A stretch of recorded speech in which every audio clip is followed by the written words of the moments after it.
Kakang sembah sungkem kula kunjuk wonten sandhap padha paduka pundhik kula Kanjeng Ibu Bathari Purmuni.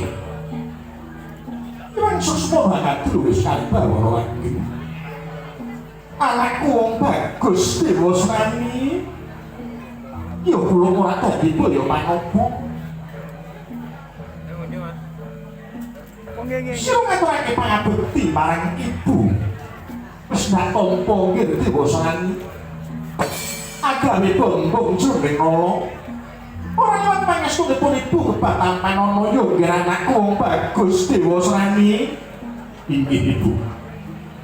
Gunawarani pamundi kula ngapundi wonten ing Mustaka dados jimat paring pangestunipun paduka Kanjeng Ibu Bathari Durga.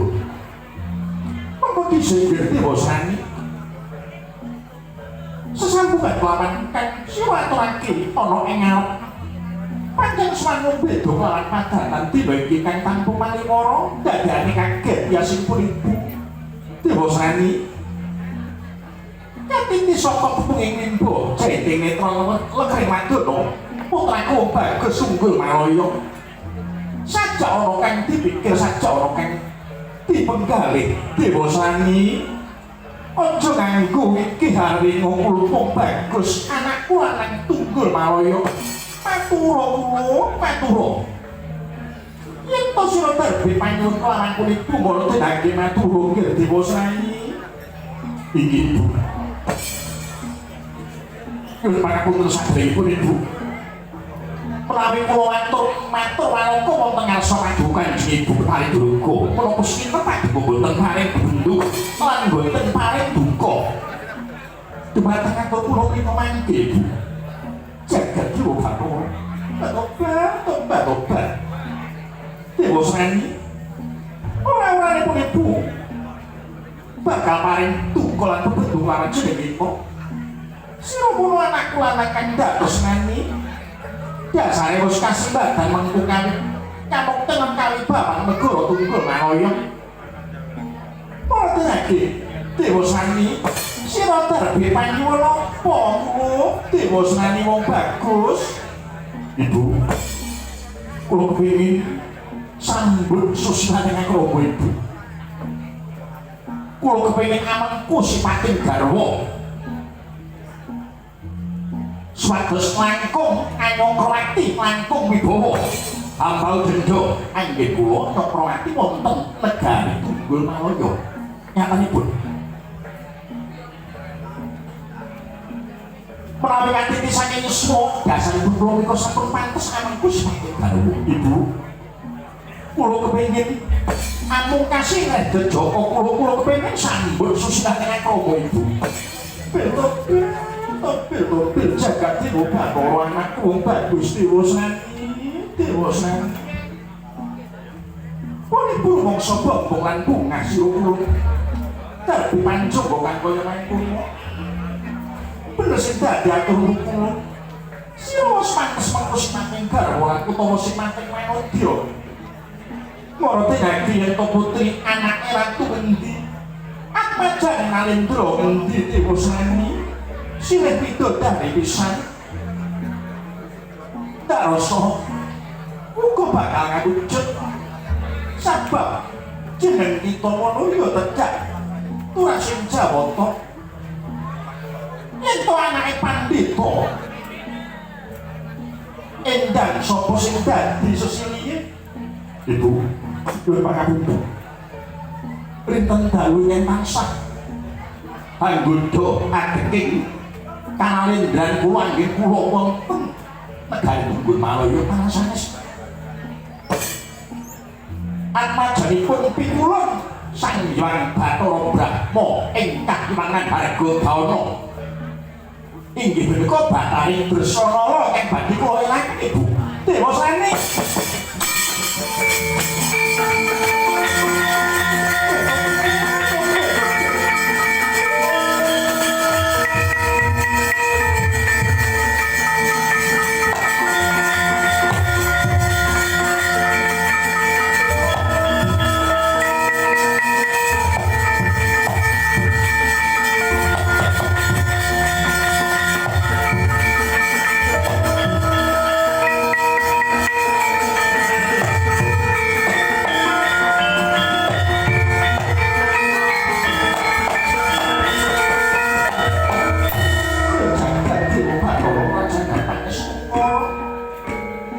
Dewa Sreni apa nek kleru sing dadi aturmu yen to jeneng kita bakal ngayunake garwa apa jenenge kulo Bathara Brahma ingkang mangarga Dawana ya kuwi bakal Drasanala apa bener kaya mengkono Dewa Sreni inggih Ibu Nuwun pangapunten Nuwun pangapunten namung Drasanala ingkang rinten dalu tansah bebidung raosura namung Drasanala jagat menika Mas boten wonten tiyang ayu namung kajaba Kyai Drasanala jagat menika Mas sampun kelangan wong ayu mungkin Prabu Dewa Sreni namung Drasanala Dewa Sreni kalian kok ora nyukur piye iki bocah bagus anakku Dewa Sreni kok kalian kok ora nyukur piye yen Drasanala kuwi wis dadi garwane manengah Pandhawa kadang wonten Janaka wis ora sawijining ganjaran kang wajib ditampa Harjuna nalika kahiwangan geger Kunggang Prabu apa ngawon sesama cobalan ya bocah omongan besok ayam kahanan kahiwangan nalika semana banjur pikiran sanggulan Bathara Guru paling ganjaran wujud itu dari sokongan Dawana lan sumurpa Dewa Sreni sumurpa Dewa Sreni yen pira sampeyan tembang aku jare sampe ora kang wis pinandhung ingkang Drasanala wis ngarep pintu kapitung sasi kangguan iki Dewa Sreni ora coba pikiran ora coba lintang-lintangan dhisik sing dadi gaweanmu Dewa Sreni apa ya pantes ing atase Dewa Sreni Narendra Tunggul Maoyo bakal golek garwa wae wanita kang wis ngandhut jabang bayi apa jagat iki wong sak ambane godhong ira Dewa Sreni ora coba ing ngarepane Dewa Sreni dawuh ing ngarepane Dewa Sreni dawuh yen to jeneng kita ngayunake putihan mancen Narendra sapa widodari sapa kang mbok pilih Wantaraja sing Drasanala ya Dewa Sreni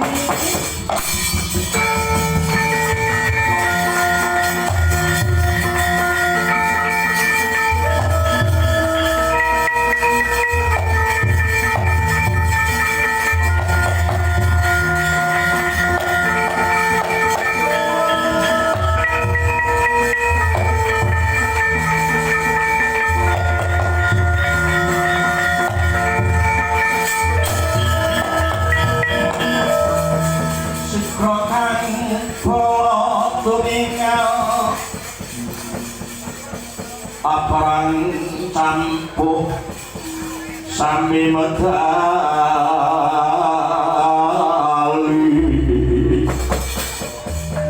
ler kabeh pileting godo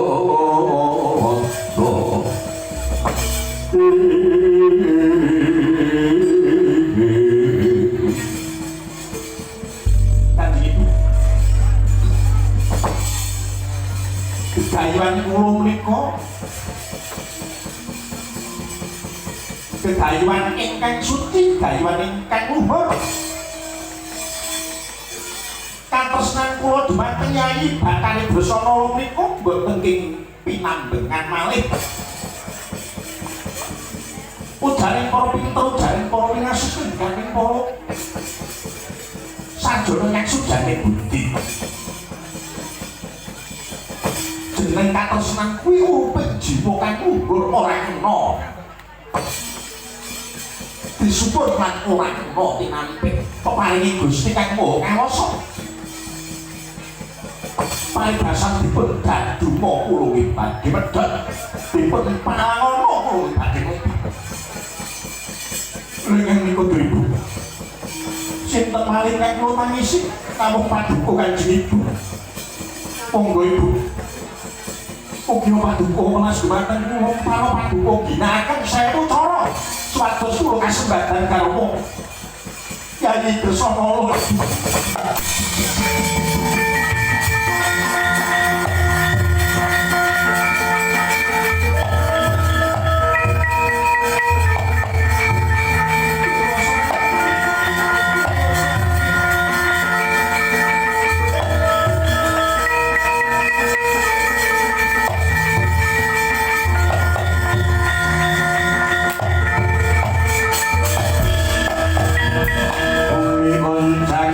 Kancing langit kelak lekat Kolir gentangin sampai gantung Sabarang kadul kemoyang mahal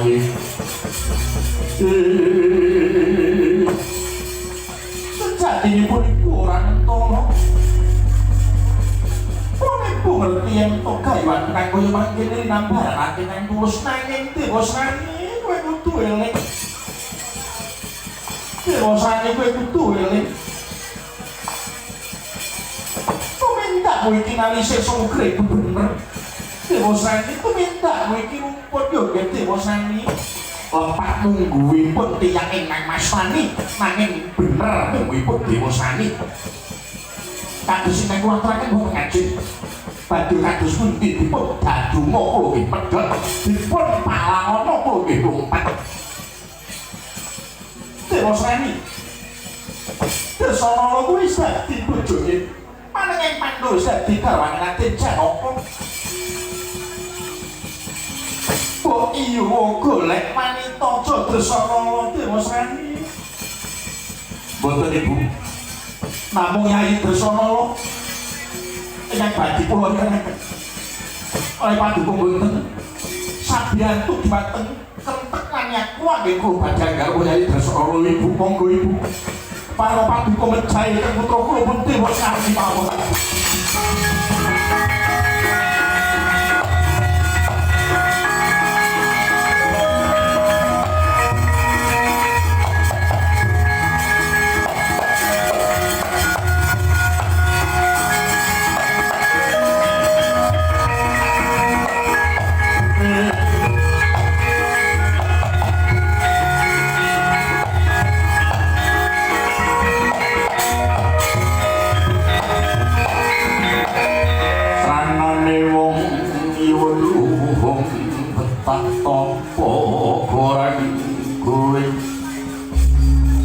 Elingo sholat mikaya nacana kudu manis Dewasan yo sing kepiye wae anak polah wong tuwa kudu kepradah banjur sapa maneh sing bisa dibantu lan jenenge pemulung kajaba teman yo pripun Ibu. Kaya kang mbok aturake ngarep 1000 dalan ditindakake Dewasani. Dina iki aku bakal munggah marang kasiwangan Jonggring Sanaka. Unjuk atur dhisik ana ngersane kok mlakukan kuwi kuwi Kanjeng. Kula manik kaya sakjuan Bathara Guru tumrap gaweanku Dewasani. Nanging kowe tak paring kewajiban. Perkara gaweanmu iki sing dadi palangin aku mung Raden Janaka. Golek ana Janaka Dewasani. Manten ana Janaka yen Janaka lakon sirna saka lumeng bumi dak kira saya lan cagawean nyuwun pamit.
abdi saya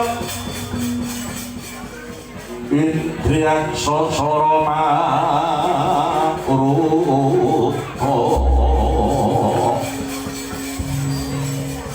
Bawono bono maragono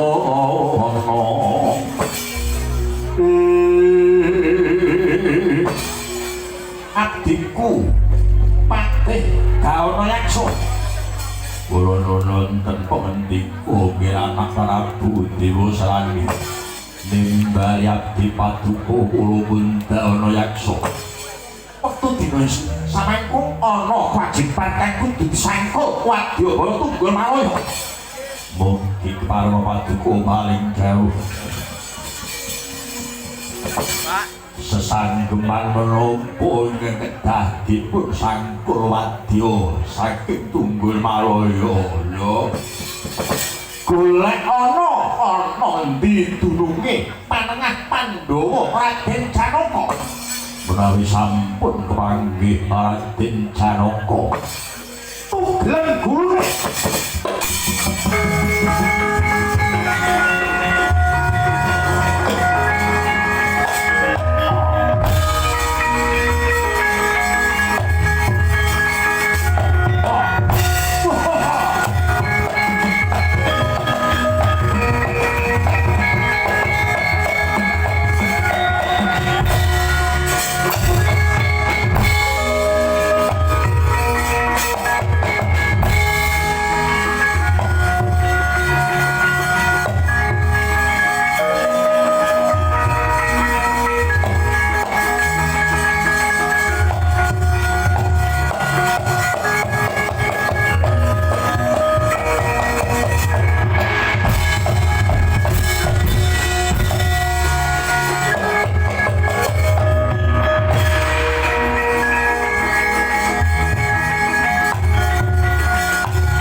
Narbuka wiwaraning kandha sinartan pangesti luhuring kagunan wadangesti marang goncaraning bebrayan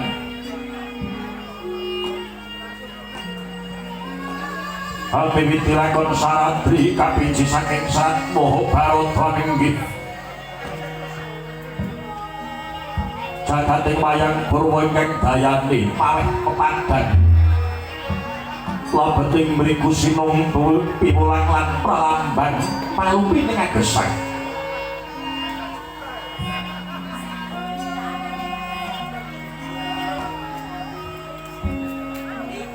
Purwa wis ngarani dilarang kuno kawiwitan lani sanga nulya katedhak dening para bojonggo yekti menika dadi tulondo lamun tawatang asura sanadyan pinayungan Bathara Kala yen to hapet Candala ora dene cayekti bakal sirna dening rodaning Darmastudi.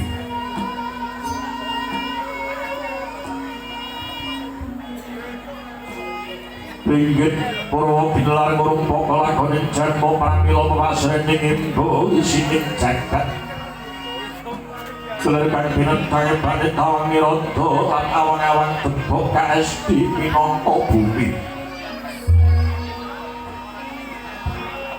Gedhong ingkang hanelayekti menika pasepon lakuning Surya Candra lan Kartika. Gendhing kang punya gambarake swasana bungah lan susah. Obahe kayon pasepon ganti mangsa nenggih patetenem jaban timur patek sanga dungkap dewasa. Patet panyura sasmita suhuti yuswa. Hanyar koranyar iki mangsa palguna. Windawati wang pratangga pinanjur luring pandhawa inggih. Sasana sewa kenging minangka pambukaning carita. Gumelaring Praja Dwarawati, ya Praja Dwarawaka. Lah sinten? Dosanamane sang kaping ingkang minangka Samsung Agung.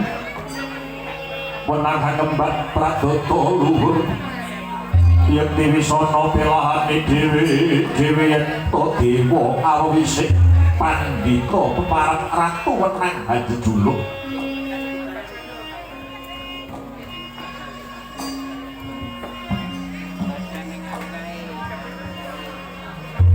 Sang Narendra jejuluk sang Prabu Kresna ya Prabu Padmanaba. Ya Kesawa Wasudewa. Ya sang Wisnumurti ya sang Harimurti. Nujare sajuga sang Prabu Sri Bathara Kresna paring tinanggil laning Pandhawa Agung. Lenggah madyaning kursi kaprabot sesemek babot Wati Sindura. Pinebatan lari manyura karana bedherek konges gandane ranata kangge praktek pangolahan sirna kamanungsan. Yayasan Hyang Bathara Wisnu Hangin Sawantah den hayat ora sae. Sirup sigem permanem panono kang nyabawa ingkang kapiyarsa mung swaraning pradonga ngrangin binarung pangliking Widawati.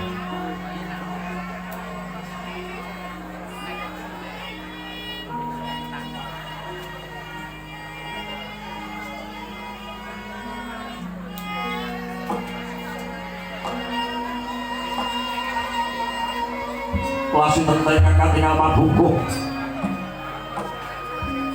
Dini Romarak ngapuran cangkang bonangasko kemah jinjen benyo semewu Putra Werdo Minasih wiking saking kasatriyan Parang Garuda kekasih Raden Sombo ya sang Wisnu Broto. Bukan bela-bela barpasibane para mantri bupati lurah jajal sapanunggalane ingkang den pangarsani Satya Swala Bumi Raden Setyaki ya Raden Yuyudana. Tanggutane wonten para badhe daweng sabda katungka. Ora jroning pasewakan muat rawuhna. Pusaka kang bisa kandha jimat kang bisa mucat.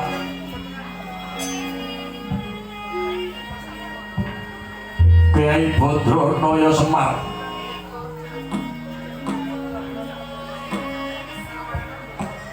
ya sang Asmara Santa ya duda manang munung jangkang Asmara Santa ya sang Hyang Jurapunta Prasanta kadada enggali sang Prabu Kresna Sidra Manembra dhumateng tamu agung ingkang agya sumewa malih pelok banting swasana.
Langsung semono hangat diluwih.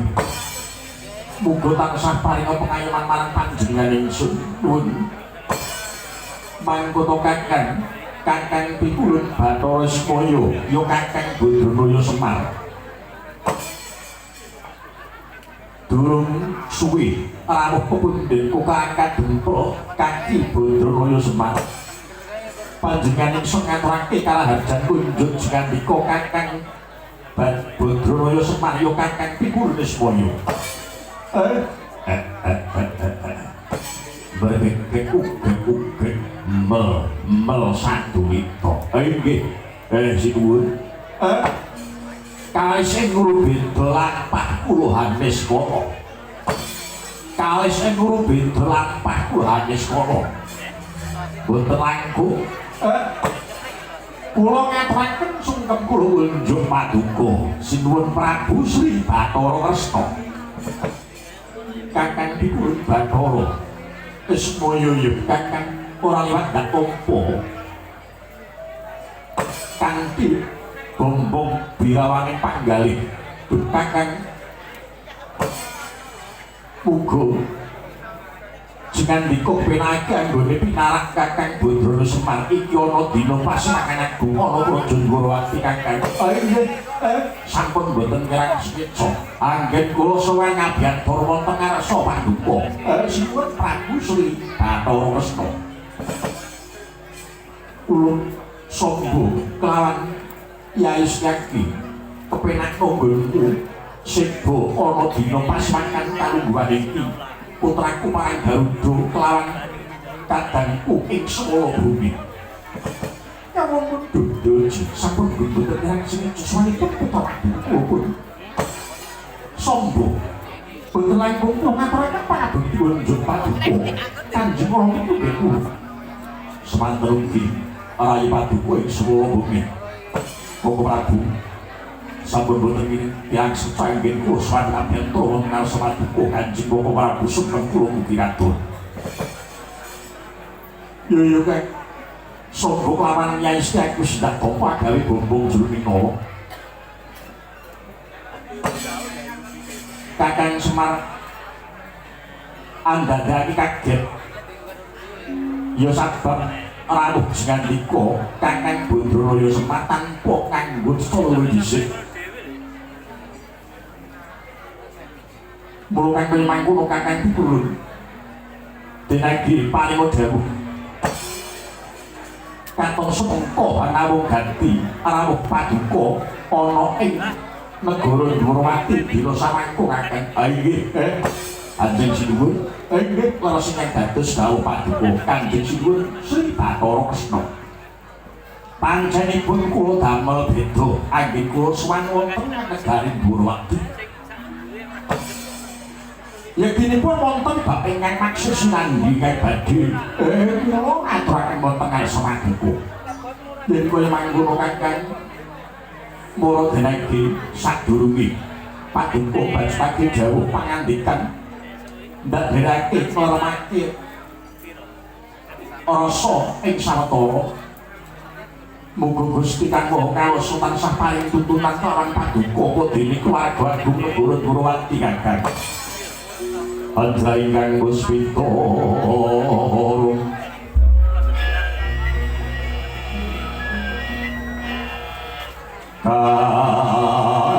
kasriring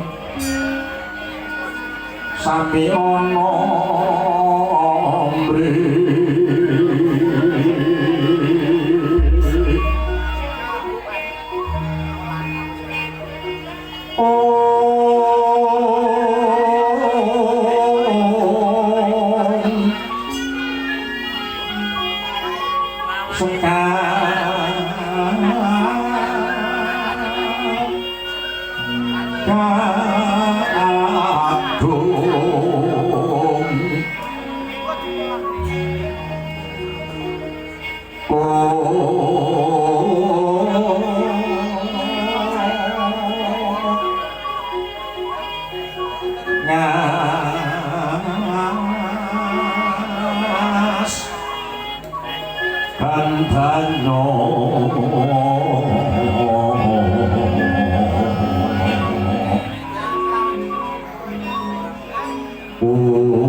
Maweh raras naning diyo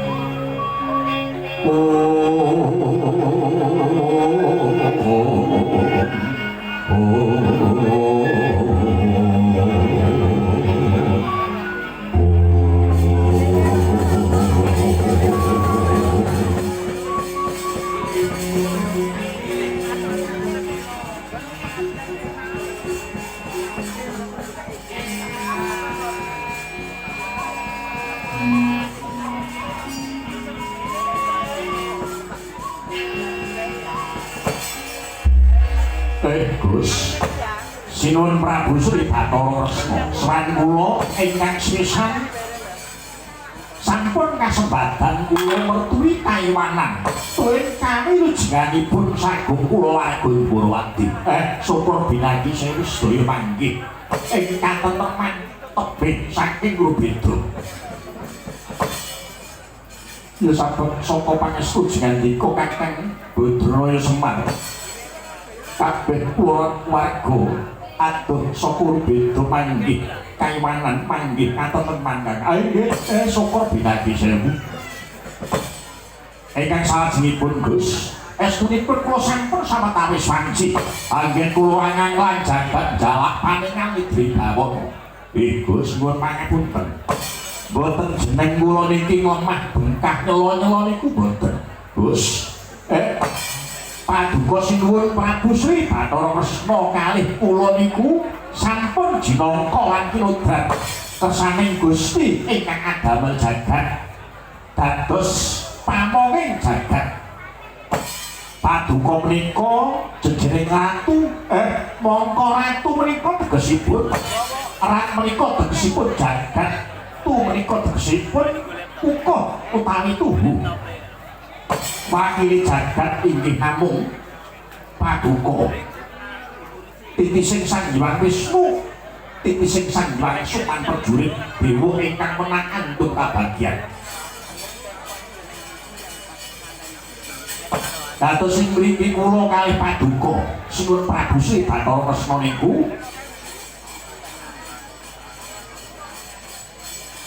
minangka dados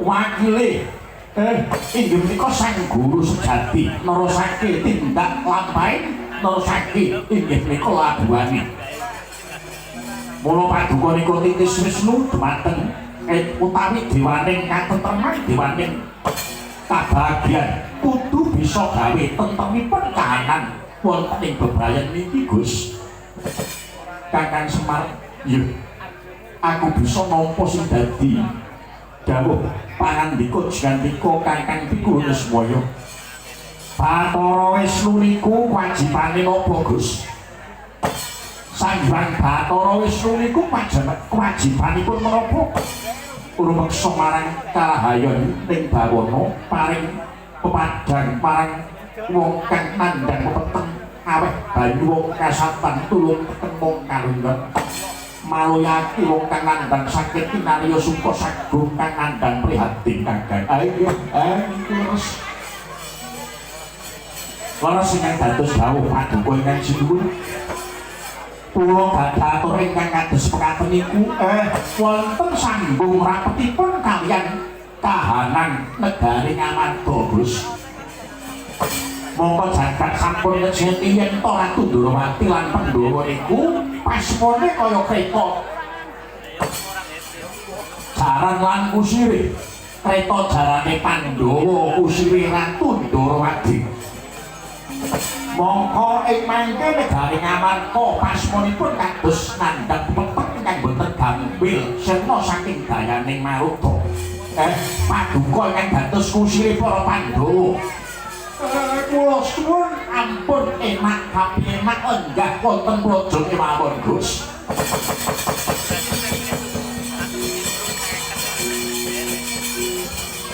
Taritane satriya klinuwe kang memardi mengkak utaman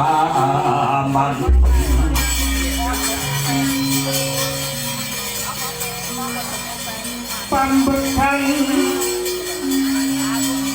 ing pangestine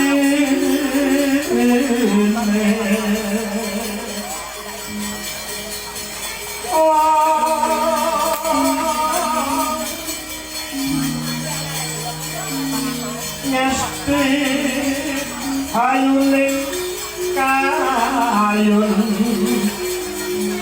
binastu topo broto jejaring hanggayuh kamulyan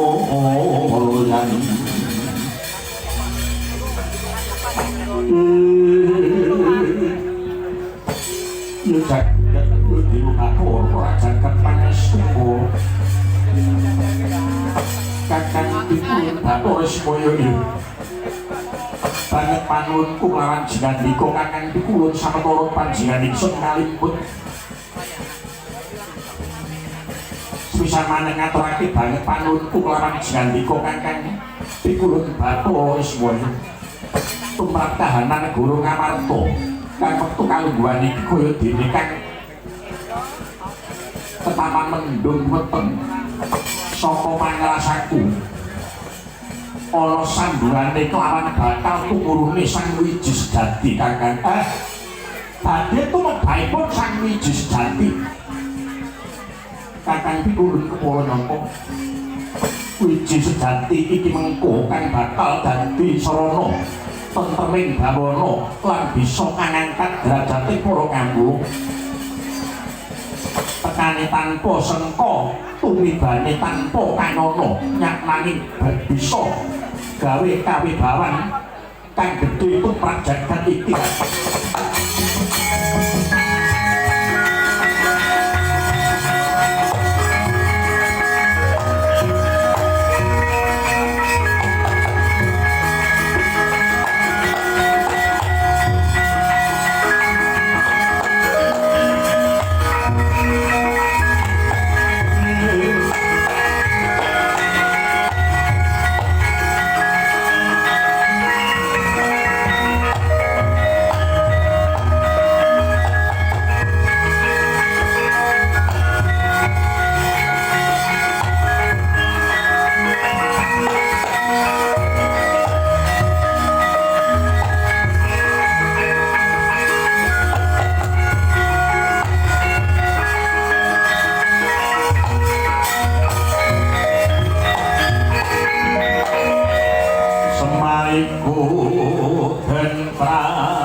Titiyoni kontoyoni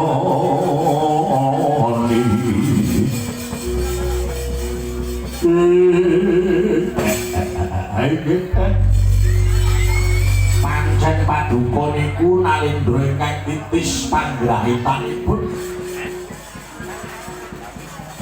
jagat sampun nyekseni bilih paduka menika Basan Nalindra ingkang ngertos saderengipun winarah kula percaya Gus mugi Gusti kang adamel jagat paring ijabah badhe tumedhakipun inggih menika Sang Wiji Sejati Kakang Badra Sumaryo mula kaya mangkono kakang anyambung jauh pangandingane kakang kang wektu kalungguhan iki netepi dharma anangan jagat dalam panikal panjenengan ingsun titip atur wedarna marang sadéyan titah kang sepisan sifat tinarbuka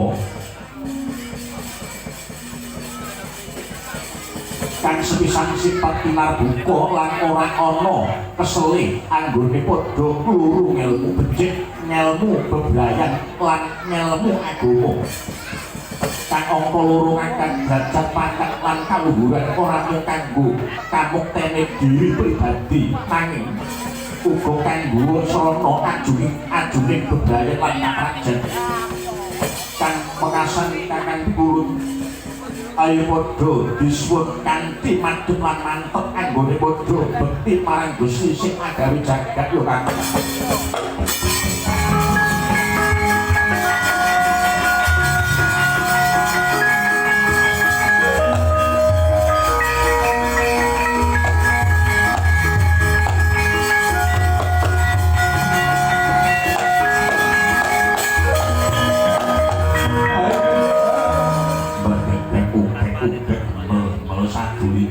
Boten langkung nyesuaikan daru pitungkas paduka badhe kula wedharaken dhumateng sadéyan titah anjar kepiyangge kula inggih punika netepi dharma angang jagat dalam paningan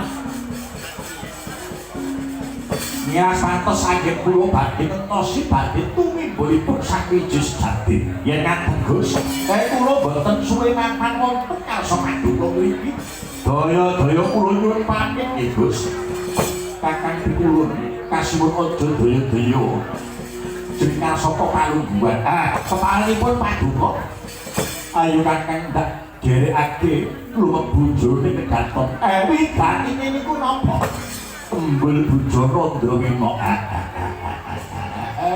weteng kula pun waras boten susah kembul bujana kula niki wong elek wong desa arep mangan kok awor piyai luhur sing kula wori boten doyan tiwas nenek-nenek iki kantos medal mawon paduka kula dereke nggih Gus dolan teng kutha wigatine nggih namung ubeng-ubeng dolan mawon lho macan gawe guyon sekali kula nyuwun pamit mawon Gus sembah tukang nggirake jengkar dengan dika kakang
lanjut.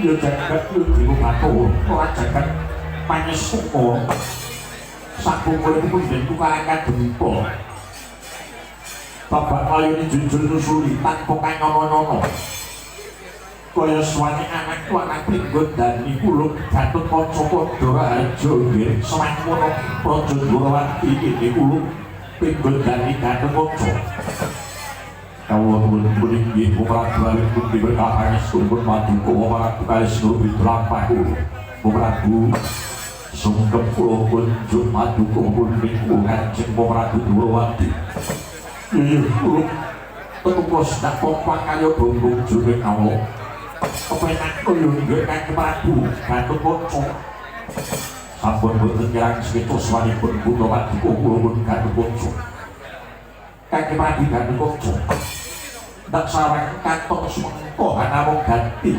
suatu kaki songkol kering wadono jaiting netron tepu bibitku jeneng sira kula kaya ngandhut supo mula denegi apa to darungane nggih Kanjeng Prabu Gatut Kaca mulinggal matu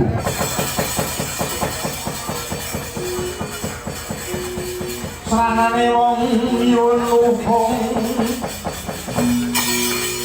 tak topo orang kuring elingo soncet niko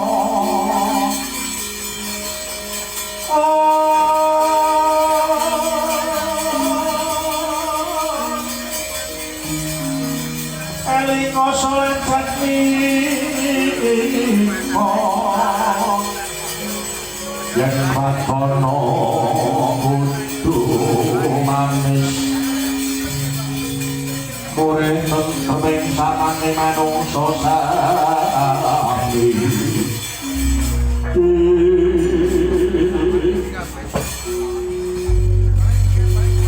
kaluhuran yang dados dawuh Paduka pepundhen kula Kanjeng Prabu Sri Bathara Kresna Prabu Swan kulo lan diruntuh kalian pepundhen kulo Kanjeng Prabu Kuntadewa siya dikongkon Nyai Prabu Darmaji wigatine satus nyuruh hidayah wonten pundi papan dunipun papan kulo janaka ingkang medal saking kasatriyan monggo kisahipun paman kulo paningan Pandhawa wonten pamit kalian pepundhen kulo Kanjeng Prabu Kuntadewa lalu disampun sawetawis wanci akhiripun kisah saking Amarta tanpa swara kata pamudidaya saking para putra akhiripun Aniti lan Aniti wonten pundi-pundipun paman kula nanging sabar tanpa karya dinten malih ingkang saged suka kali taman dhateng pepeteng Amarta kawit Kanjeng Paduka Prabu Sri Bathara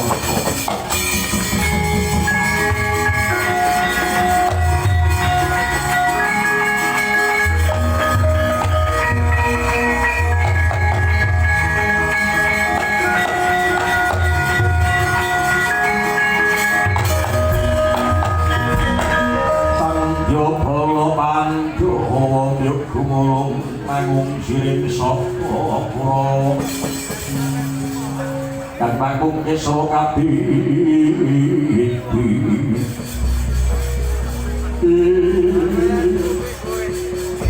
kang Prabu Gatut Kaca para manungsa iki kabeh diwenangake golek ilmu lan golek kamruh kang kudu gunakake guru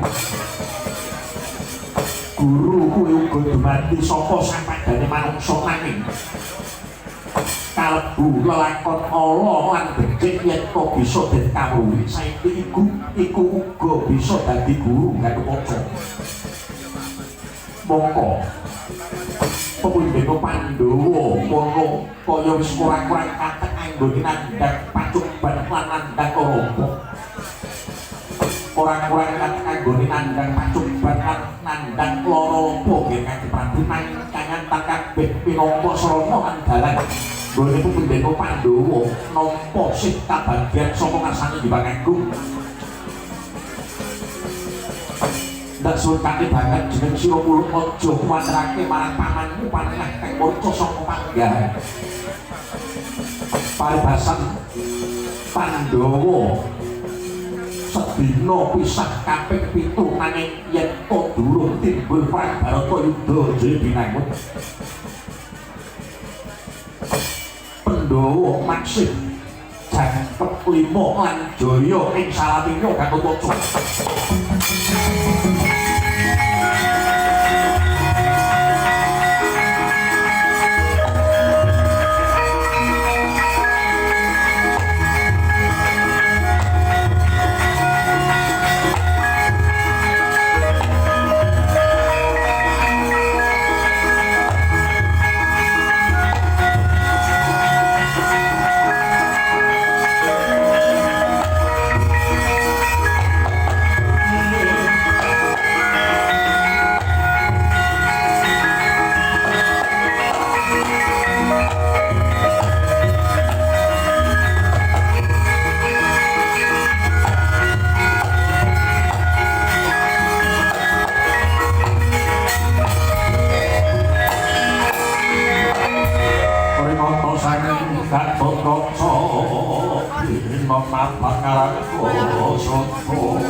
Pakasirane sang tresna parthomane ora memuji sakti pira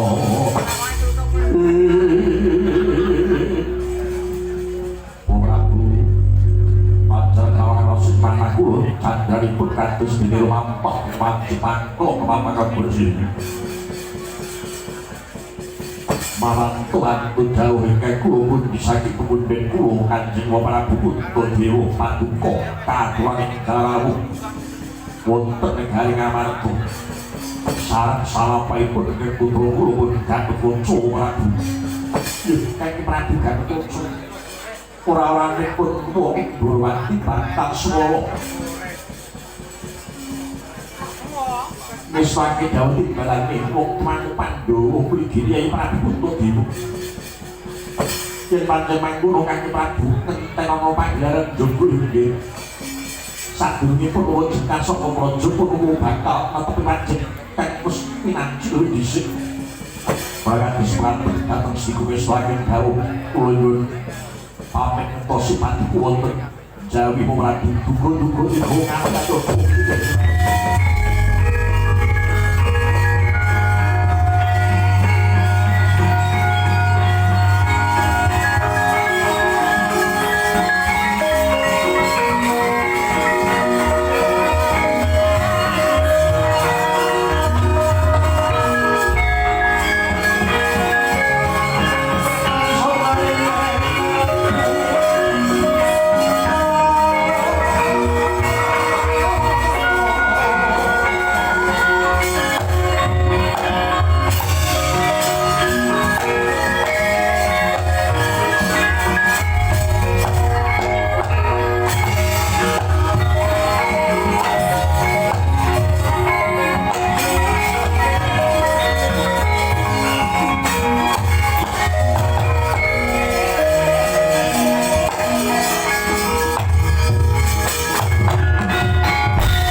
aku lan mupo ngomong ndika kan diwuji nimbali putra pun pagaru karo sombong lawan Yai Syakti ngomong timbalan Koko Prabu Amin Jayapati Koko Duryudana sira sakloron kang hanya sing ukur gawat politik nglakonan sinandhan pepundhenmu Pandhawa pesasatnya Marta wektu dina samangku kaya dene ketaman penduduk pepeteng kang ora gampang sirna saka dayane marumpuk mulunggen sombong segil maneh Purnomo bakal jengkar saka praja